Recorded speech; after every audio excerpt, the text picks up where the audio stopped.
Hello and welcome to an episode of My Team, episode 1 for the Australian Grand Prix today. And just going through the setup, I didn't really know what I wanted to go for with the sponsor. It was a bit of a tough one. I have split it up, that's why Carl's voice is like a chipmunk. Might as well be an Alvin and the Chipmunks. And in the end we actually end up going for Distort. It's realistic, it's goals, and we go for the Honda power engine because I hate spending money. I hate spending money in this game, and I really do want to get that quick upgrade. And the Honda isn't too bad. And for our teammate we actually go for Mick Schumacher. He was the best looking one for the cheapest price. Again, me being cheap. Looking at the livery, pretty nice. I did change the colour, changed it from an orange to a nice purple, which I am a bit of a fan of. And I'd already made the badge for this, so it's pretty easy to get. And I couldn't really get the colours right for this, so I ended up just using copy livery, as you can see there. But I did change the, I think it was black, to a nice sort of deeper purple. And 22 races, of course, 50% race, and 97 AI. And I did have to fiddle with some other settings. Couldn't decide if I wanted Park Ferme on or off. Decided to have it on. And we move into the interview with Will Buxton. Okay, we're live in 5, 4, 3. Hello folks, and welcome to the HQ of Formula One's newest team. We've been invited backstage to gain an exclusive insight into what could be one of the most exciting entries in the sport for many years. Now, we've seen a number of new teams enter the sport over the last decade, amongst their number Manor, Caterham, HRT and of course Haas. And while some have proved to be successful, others have morphed into different teams and some have disappeared completely. What marks this team out though as being something different is that its owner is also its driver. Now, there's a rich history of that in Formula 1 too. Sir Jack Brabham, John Surtees, Graham Hill and Bruce McLaren all drove their own cars in the sport, but it has become increasingly rare in recent years. What's very special about this team though is that while the team itself is new to Formula 1, so too is its driver and owner. Whatever happens this season, you've already made the history books. Tell me, do you feel up to the mammoth task of both managing and driving for a Formula 1 team?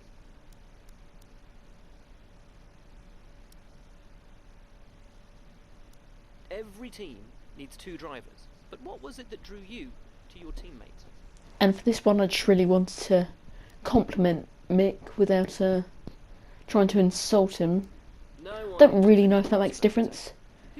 And we end up choosing Williams, I think it was, as our rivals because, well, yeah. And actually, yeah, I was right. We do choose Williams. How are you expecting the car to feel out on track? And for this one, I definitely wanted some maximising on the traction, which is rear downforce. Both on and off the track. How are you planning to catch up to them? And actually I decided to go for ERS. I don't know why, I just did. That your car can take advantage of each opportunity that comes your way. And for this one I was thinking maybe a bit later season, going for sort of the streamline on the car. And because I did that, I decided to go for the power unit as my sort of one-up department. We will see how this fledgling team fares in its first Grand Prix. Okay, great, thank you. That's a wrap.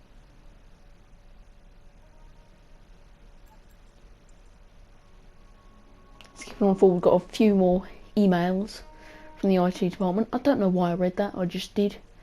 One from Carl. And this one was a bit stuck between which one I go for. I ended up going for the power and durability focus because unlimited power. And for this one, again, didn't know what I wanted, but ended up going for the pre-season merchandise sale. And actually I was very surprised to find out we got a major upgrade on the drag reduction. I thought maybe we'd get the minor, but we ended up getting the major. And Mr. Alvin and the Chipmunks returns. And everything's so expensive. We decided to go for another power upgrade, because this Honda engine has got nothing on it, really. Now time for the car reveal. The thing we've all been waiting for.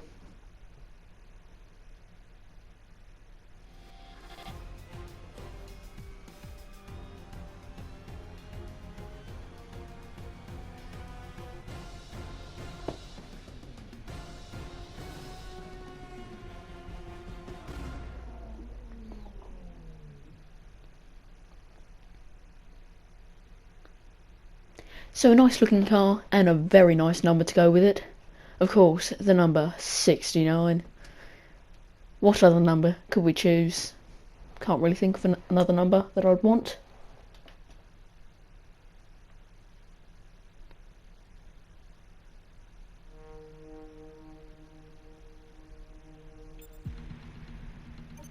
Hey boss, I think we could better manage our time by organising some team activities. Head to the activity screen to see what we have available. And Cole telling me off for not organising stuff. Our new parts have been completed without issue. And We'll be on the thankfully car, ready for the our next race. engine upgrade does come through. It's only a minor, and I saw that it was 40% failure chance. I know that the morale is poor, but I did kind of have to go for the quality control on the aero. I decided to go with the aero because it's aero. Also getting a durability on the gearbox which will be in for China, which is, well, a long way away. And thankfully a dry Grand Prix. That's definitely something I like, because I don't expect this car to be too good. It's only got 2 upgrades on downforce and they're both rear, so understeer is going to be on the extreme side, as we could say.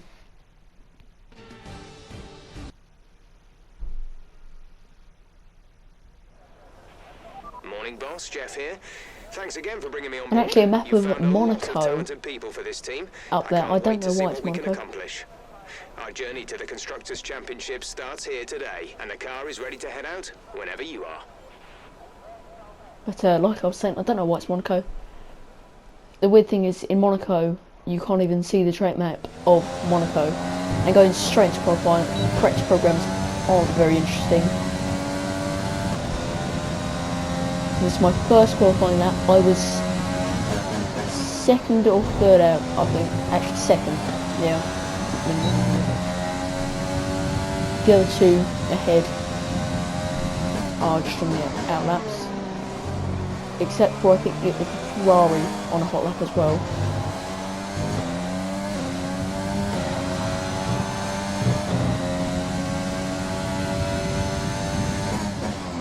Unfortunately going very, well, missing the apex in that corner.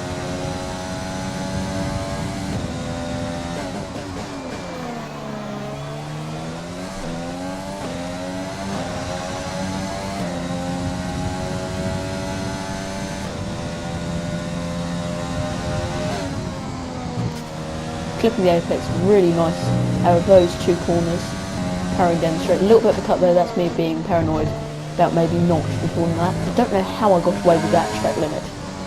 That probably should have been a warning, but it wasn't, so I don't mind that at all.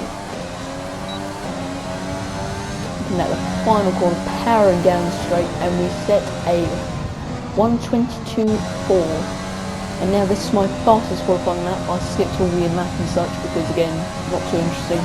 I did run out of fuel, and for about half the lap I was in low fuel mode, which was painful to get back to the pits.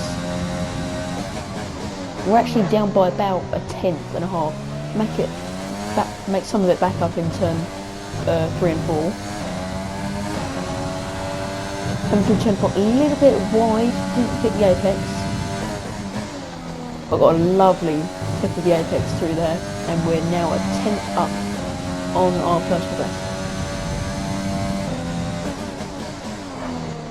Gone a little bit deep again, but still getting a nice run through the corner.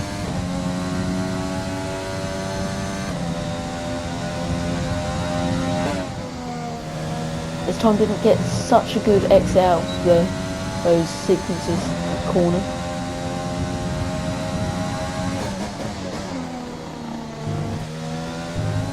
And just about clipping the apex through there.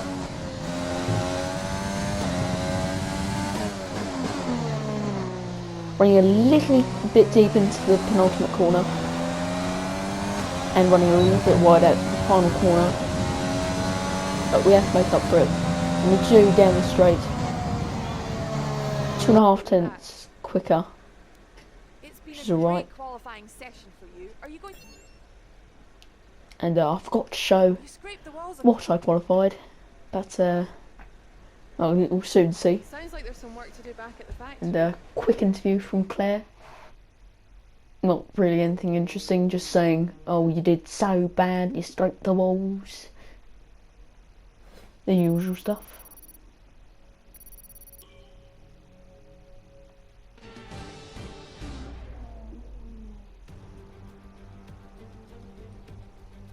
Months of rumour and speculation all come to an end today, as we return to Melbourne for the opening race of what promises to be an enthralling season.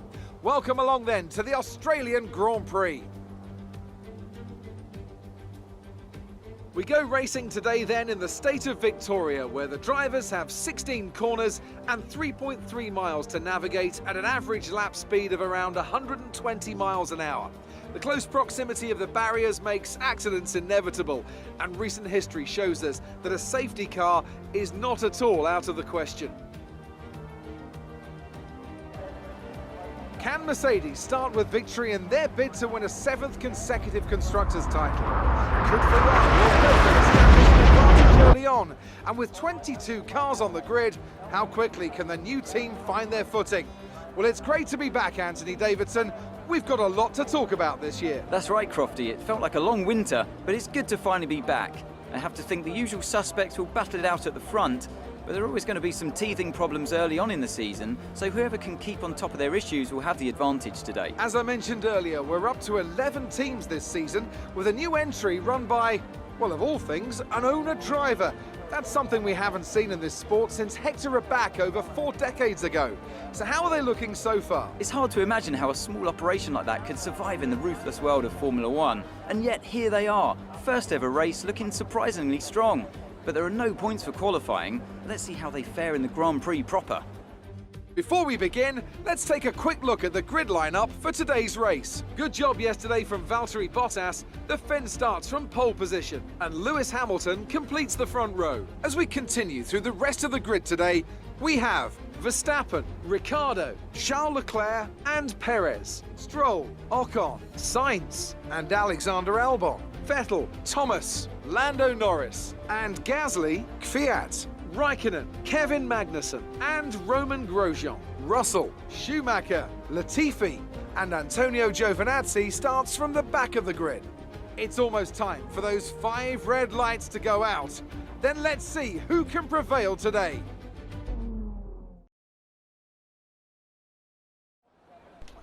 And Crofty there getting us all ready for the Grand Prix ahead. Don't let me down. And yeah, it was P12 actually. Probably one of the best positions. I was trying to make it so I could maybe switch to a soft. Turned out I couldn't. In hindsight, because hindsight is a wonderful thing, I probably should have gone soft and then hard, or hard then soft. But I decided to go for a medium hard. Maybe not something I usually go for, but maybe try and go a bit deep into the Grand Prix. So that can maybe have fresh tyres towards the end of the Grand Prix, which would be pretty good. I definitely wouldn't mind having fresh tyres. And we're going to just skip through the formation lap, because it's not very interesting either.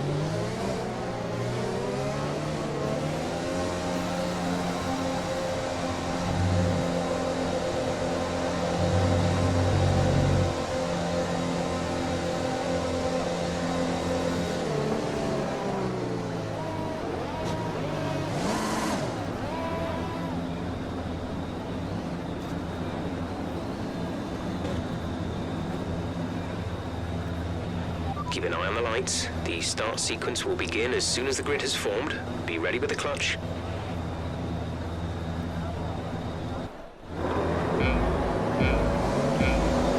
4, 5 lights, and away we go. Getting a decent start, we jump through Sebastian Vettel, who was on the softs, and we're looking to go for a dive bomb down the inside.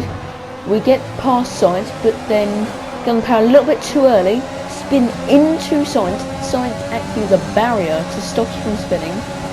Checking the front wing to see if we've got any damage, because we did make contact, and Gasly coming from absolutely nowhere, and I just wanted to see where he actually came from, because this was a ridiculous move. Look at this, straight down the inside. Surprisingly, I did not get damage, so I can be thankful for that. But still, that was well, I don't know if it was stupid or amazing from Pierre Gasly there. Definitely was something, and probably see the understeer.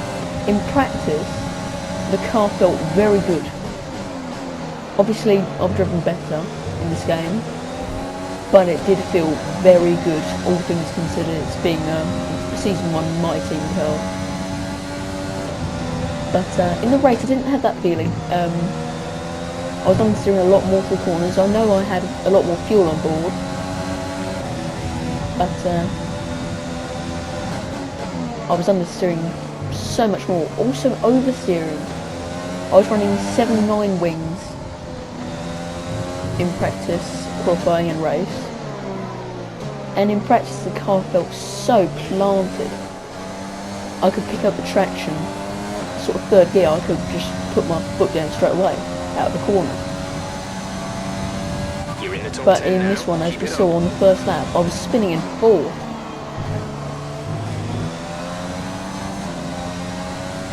Of course, it could be down to fuel, but well, that might be a case of passive suspension then. And we can see actually spinning, well, half spinning again, and that puts Lando and Norris right onto us, side by side. But we have the inside line, and Lando Norris does not commit to it, but he's looking down the inside. He does get past, but we get him back around the outside. That is not a move I was expecting to make, and definitely not a move I was desiring to make.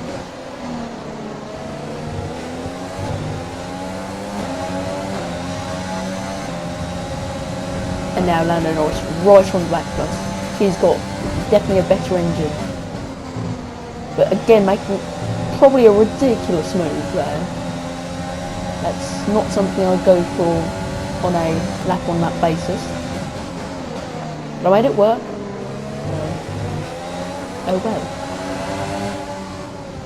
And you can see already the gap 5 seconds. I've been defending a lot, and I have had a lot of half spins. And I suppose, yes, I am on 1 compound harder rubber, but still 5 seconds. As DRS is enabled, definitely not going to help me at this point of the race.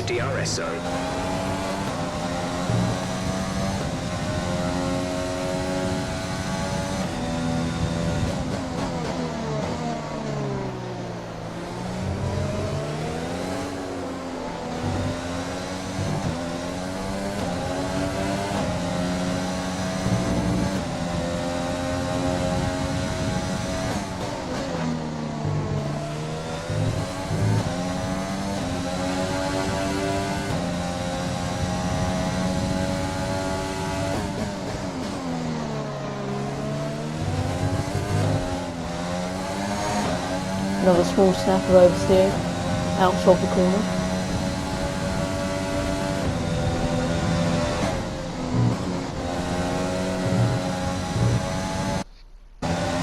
Another small little cut there, that's just, like I said, me being paranoid about losing the recording. I've done that a lot before, and I mean a lot, more than you think.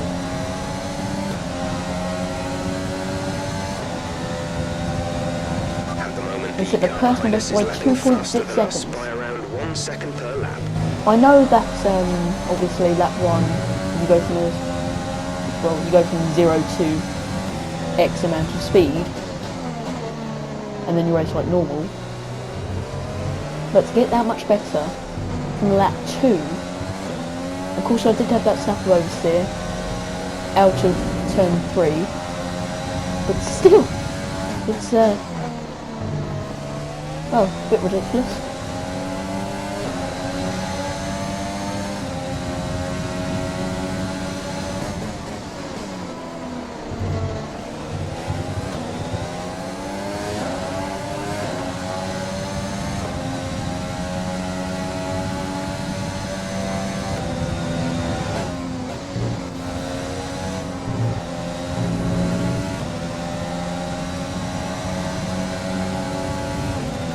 Now Lando and I was looking for the outside line. We're side by side in the corner. He actually was ahead for a second, but we kept the inside line and kept the corner as well as the position.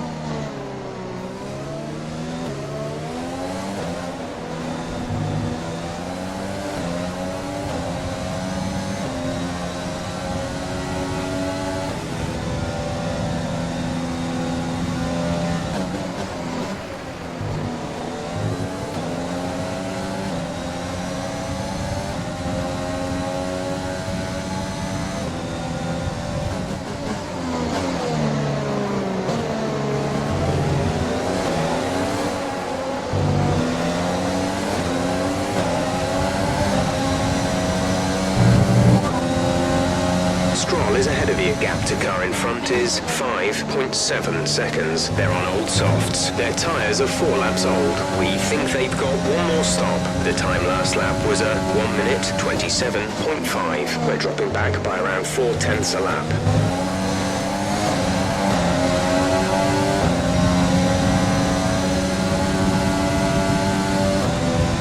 The gap to the car ahead is 5.6 seconds. And we're on a very good lap here. 2.5 tenths of a second up on our personal best.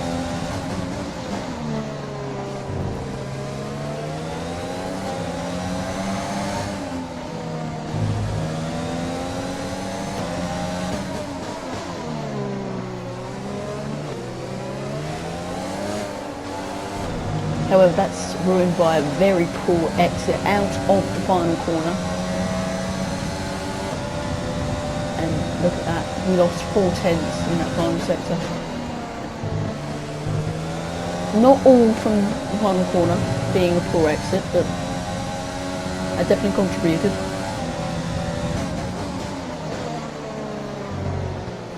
Going very nicely through turn 3.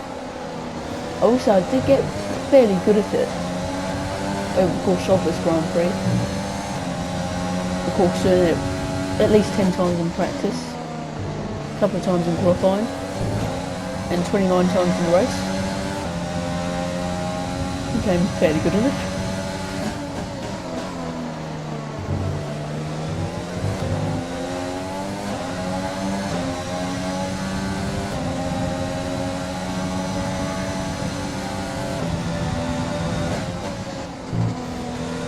About a tenth up on our personal best this lap. This is looking a pretty good lap.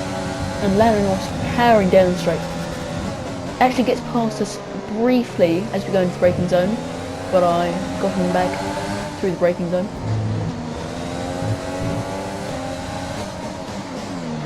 And then going very deep into the penultimate corner.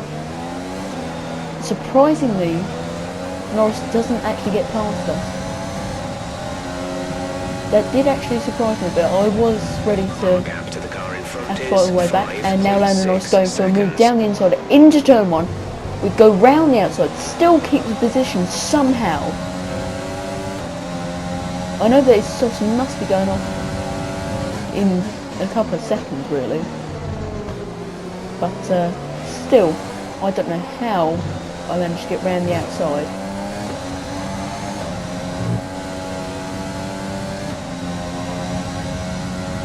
Is looking really good. You're managing it well.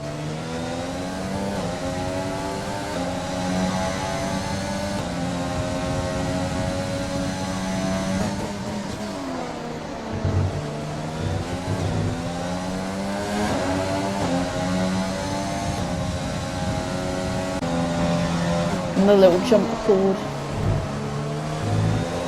just to make sure the recording's actually going. Stroll ahead. Okay, gap ahead is 5.9 seconds. They're on old softs. Their tyres are 7 laps old. We think they've got one more stop. The time last lap was a 1:28.0. You're dropping back by around 2/10 each lap. And this is when Stroll sort of, his tyre started to drop off. And mine weren't feeling too good either. And I've still got 5 laps on them, at least, until my pit window opens. But Stroll did seem to be going slow, and we can actually see top left. I've gained 6/10 through first sector and most of the middle sector. 5.4 seconds. And actually a really good second sector. 2/10 better than our personal best.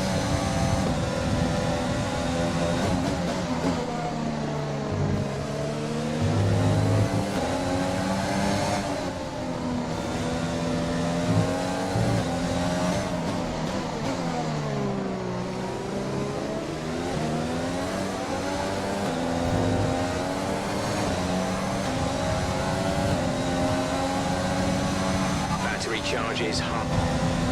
Stroll is ahead of you. The gap to the car ahead is 5.1 seconds. They're on old softs. Their tyres are 8 laps old. We think they've got one more stop. The time last lap was a 1:28.4. You're closing in by 7/10 per lap.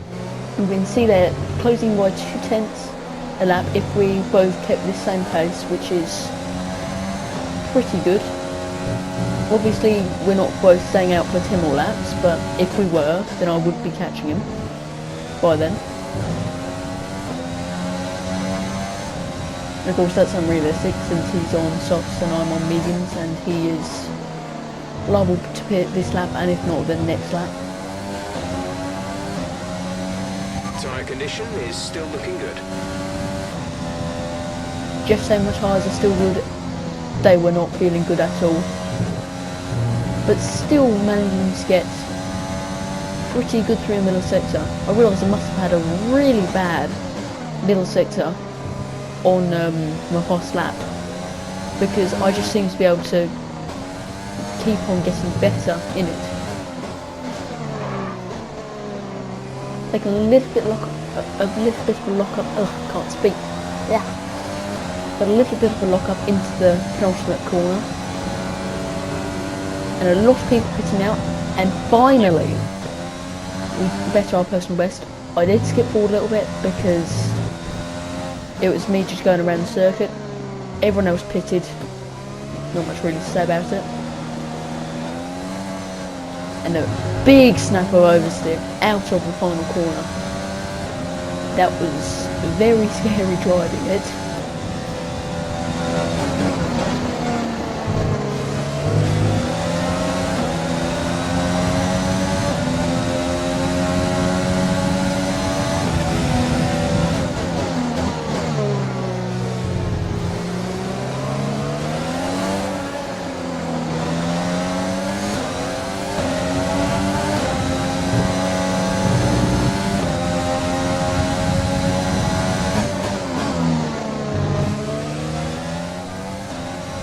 And Bottas starting to close up onto us.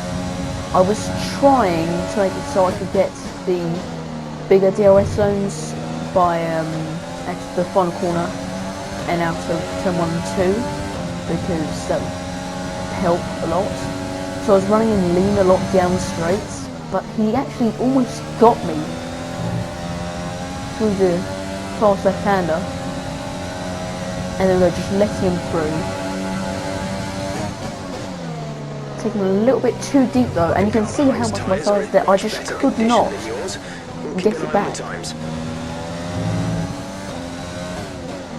But still managing to nab the DRS. It's going to be a big help because I'm not very quick at all down the straights. I didn't catch it on camera. Well, not on camera, but as a clip. But in practice it said I was 22nd in the speed trap. Catching you at a rate of about 2 seconds a lap. I could definitely use some help. So we're going to be boxing this lap, because I heard that Verstappen was catching me 2 seconds a lap and 3.5 seconds away, so I didn't really want to go through the hassle of letting him through, but not letting him through, but trying not to lose time, sort of thing, like I did with Bottas. It did help, but probably wouldn't do it every lap. I'm just trying to burn away some ERS so that I don't just keep all of it in the battery and destroy the energy store, and also so that I can recover as much as possible whilst I'm in the pit lane.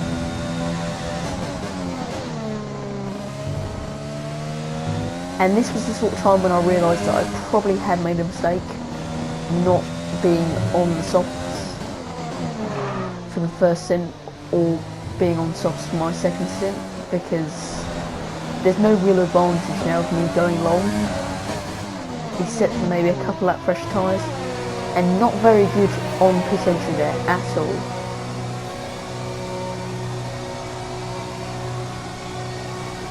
And the hat of Pip Magnussen actually comes in as well with us. Not a very good stop, 2.6 seconds. Average, that's all I can really say. That was our last stop. No more Coming out the pit lane, Lando Norris actually gets in front of us.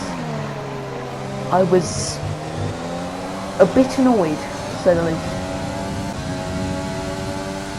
Skipping on through a lap, it's just me staying on the back and going for a big dive bomb. We do get the move. He tries to fight back through turn 4. We keep the position though because we had the inside line and slightly fresh tyres. Emphasis on slightly. And actually Albon on soft tyres, I don't know if maybe he had damage or something, or maybe he just decided to go soft medium or whatever. That's not something I expected to see. So in all likelihood I will get P9 unless I get damage, or maybe I have mechanical issues.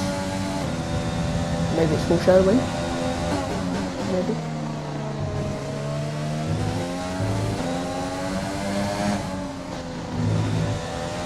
Let's use overtake and burn some of this energy.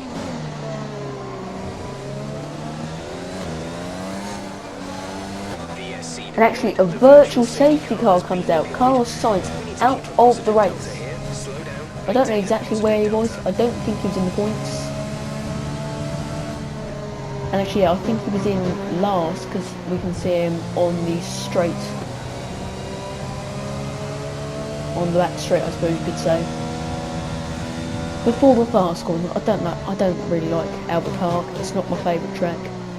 So I don't know the corners.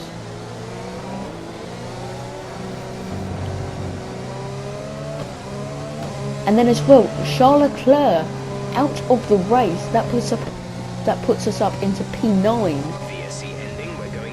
That was definitely a shot, and I didn't actually realise that it said virtual safety car ending until Jeff told me. So that's 0.6 of a second left on the table there, but I'd rather that than have a drive-through penalty and actually going straight through the corner. Really, that wasn't very good at all to me.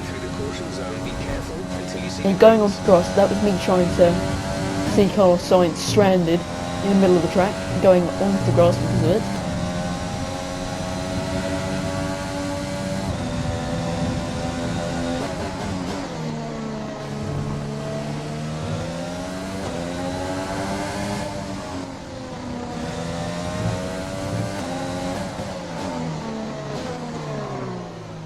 And going pretty deep into the penultimate corner. I did that quite a few times in this race.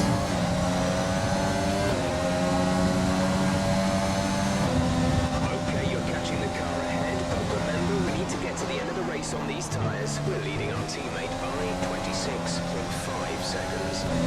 And Jeff's telling me that I need to stop pushing and save the tyres. I suppose he has got a point. Albon will have to pit.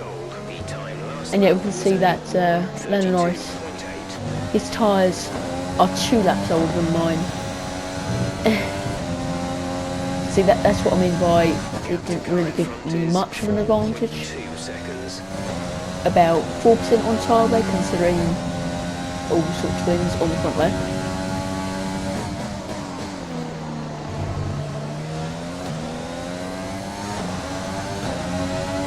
So definitely a missed opportunity there by not going on to the softs. And actually half a second up on our personal best. And when I saw that, I just thought, yep, overtake mode is going to be engaged down the straight. Because I don't mind at all setting a good personal best lap.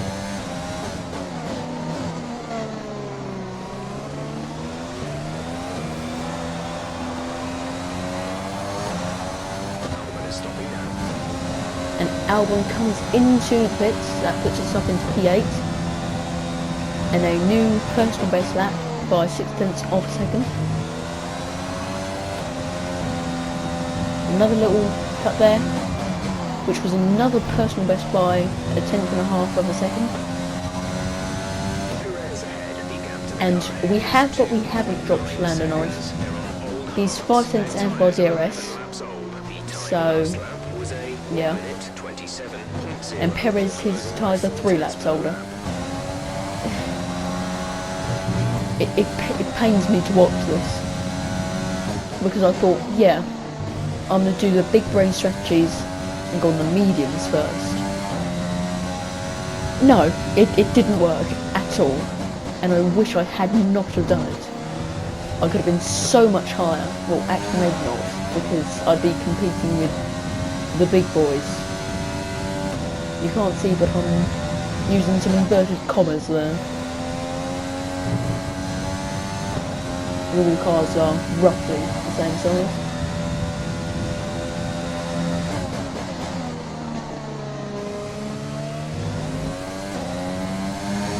And as you can see, actually really have sort of dropped Lando Norris. 9 tenths now out of our DRS. And really starting to close in on Perez. I was really hoping maybe a P7. That'd be absolutely amazing, because obviously P7 equal good. Is 2.5 seconds. Perez is ahead of you. Okay, gap ahead is 2.5 seconds. You might wonder why I'm doing that so often. That's just checking compared lap times. 26.9.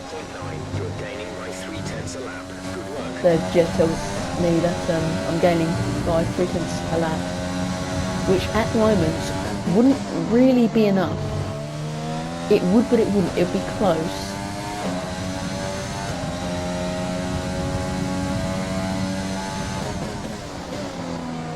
Of course, him having 3 lap older tyres would reach the cliff supposedly earlier, but I have been pushing pretty hard this stint.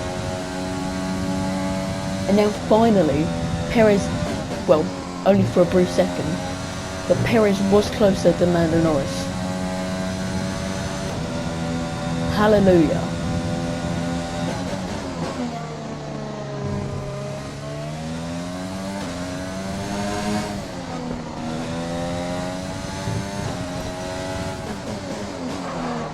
You see how much I'm pushing. I'll go deep into the penultimate corner. Again, this is just a race ruining corner for me, to be honest.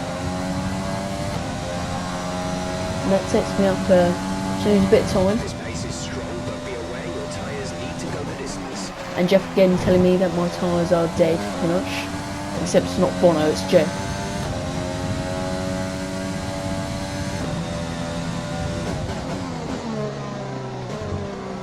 And well, yeah, I might have thrown it there. Yeah, that was very embarrassing. And at that point I knew that I wasn't really going to catch him. So I thought maybe I should save the ending, because I've done a few of these before, of just like casual ones. And, well, the engine doesn't normally last longer than Zandvoort.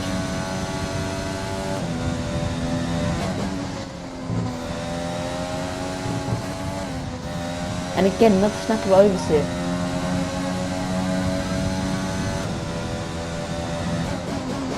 And now Lando Norris pretty close to our DRS. Considering it was about 2.5 seconds last lap, and now he's 1.4. I had a bad lap. I mean, what more can be said?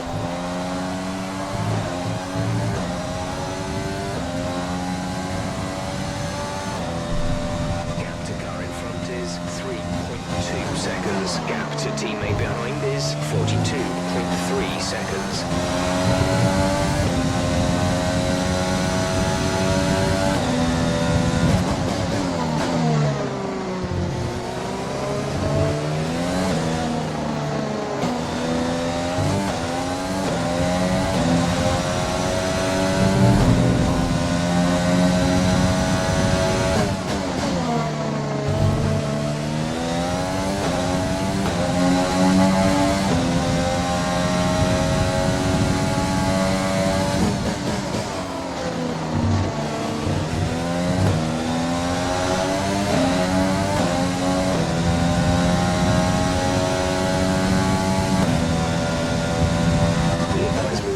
Mix 2, fuel to mix 2.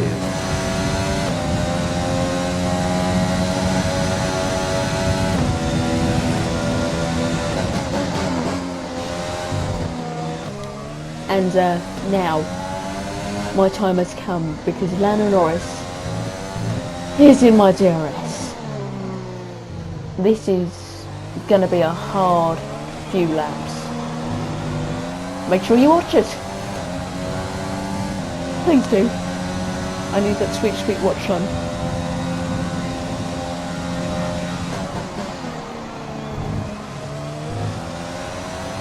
We have 5 laps of fuel remaining.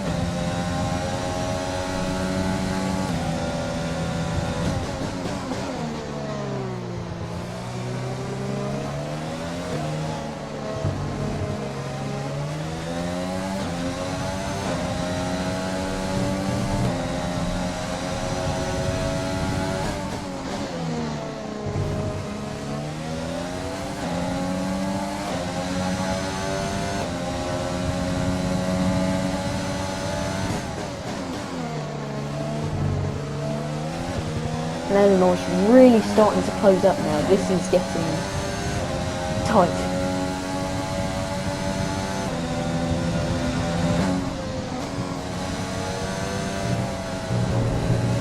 And a little bit wide on the exit, that puts him right onto us.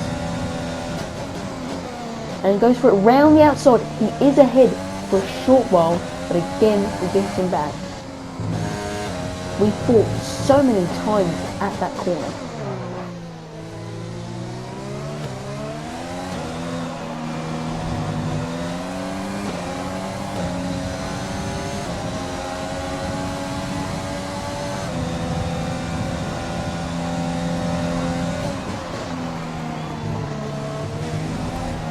Gone a little bit deep into turn 1. That puts Lando Norris right onto the back of us.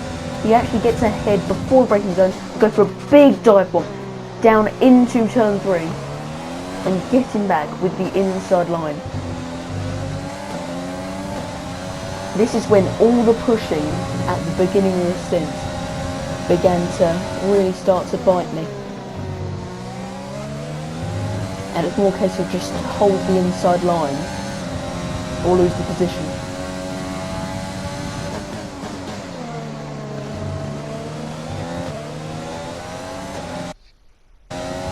I'm taking a little bit of a cut there, that's just making sure that I am recording because I'm a nervous Nelly.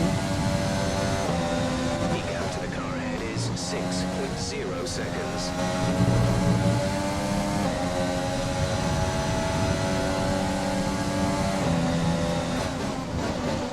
Lando Norris again looking for it around the outside.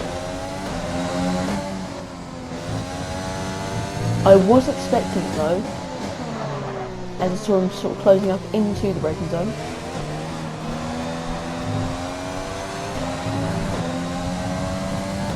Very nice exit out of the final corner.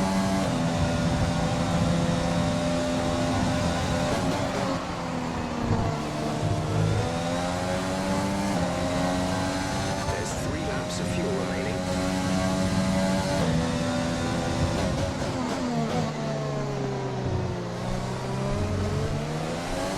And at this point my tyres are just dead. I'm taking the corners so much slower than I want to. But I just can't. My tyres are just gone. They're a lost cause. I will say though, it does sound nice with a little purring from the Honda engine. And it's near there. That is something I do like.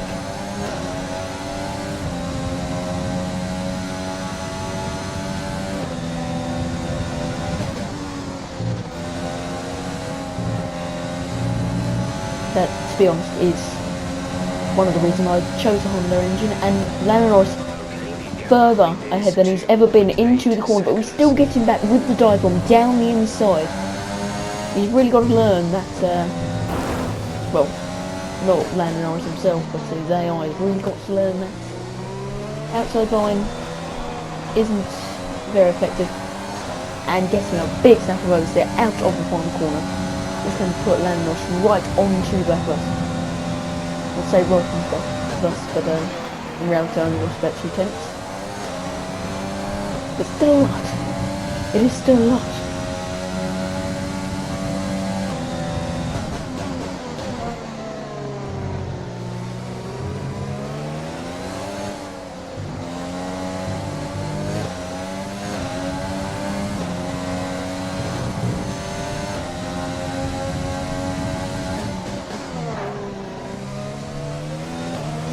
And at this point I was feeling pretty confident. I had been defending from Norris a fair few laps. I suppose you could say that I knew where he was attacking and where he wasn't, so on and so on. But you can never really feel confident when you're being chased.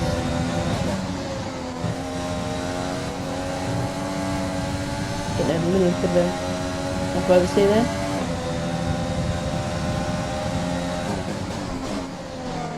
And was looking maybe to defend on the inside, but he didn't actually end up going for the move, which does put him pretty close to us, but we've got, it seems to be superior downforce, which is, I don't buy it, and taking a little bit of a jump. Lando Norris gets the inside line. Are we going to see some last lap Lando? Probably. And he gives us damage. Oh, golly gosh. So now it turned from defend from Lando and keep as many points as possible to just keep points. I was a little bit salty, I'm not gonna lie. I defended for however many laps from him, and then he just made one move down the inside and decided to be slow to the next part, and that's lost me 2 points. Might not seem like a lot, and it definitely isn't to people like Lewis Hamilton, who obviously gets you off of points and who's won this race, but to me it's a lot. And I'm using absolutely everything I've got. I can't lose all of my points, well, not all of my points. I will still probably keep it from Kvyat, but he's actually less than a second away now. I might lose all points. Sebastian Vettel looking for one round the outside when Lando Norris normally attacked. I was ready for it though, and actually Daniel Kvyat goes for a move on Sebastian Vettel, actually gets him. They're jostling around.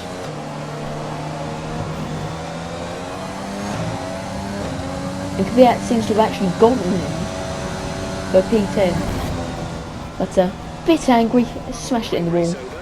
But P9, 2 points. Not the best, not the worst points I've ever had. Now this really annoyed me. That is something that really gave me the rages. Lando Norris, the person that broke my front wing, got driver of the day. Just, set them apart from the rest. It hurts. It does hurt. I think their ability to maybe keep not their physically, cool, but even during some of the emotionally more that does hectic parts hurt. of the race meant they were able to capitalise on the mistakes of other drivers, giving them the opportunity to make their way to the top spot with ease. So after a magnificent race, we can now see the drivers making their way to the podium. Once again, it's the Silver Arrows who take top spot, a well-earned victory for Mercedes.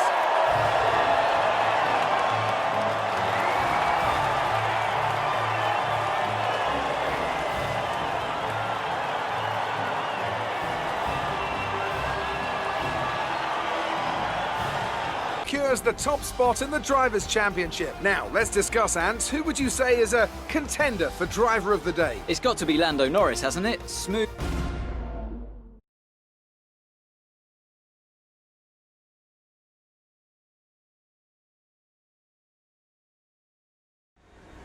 So that was an exciting race from our perspective. Let's have yours. You really looked in control of your car out there. Your team must be thrilled.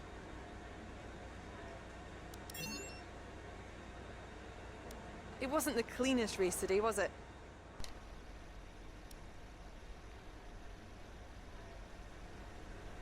Well, here's hoping they're working hard to find some improvements. And Claire deciding that after that, yes, I needed to hear that. I needed to be told that work needs to be done. Although we do get level 2 acclaim. Well, not myself personally, but the team does.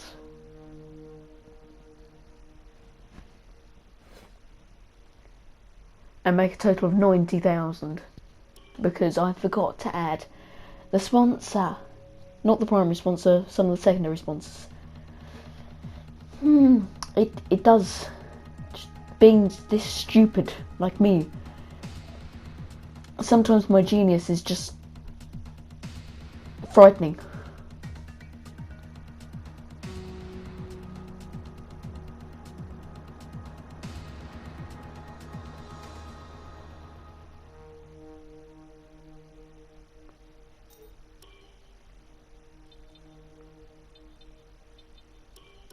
And decided to go for the money. Well, not money.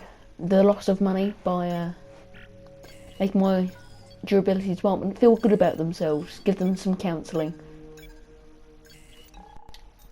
Thank you very much for watching, and I'll see you next time for the Bahrain Grand Prix. Okay, we've had the new parts come through.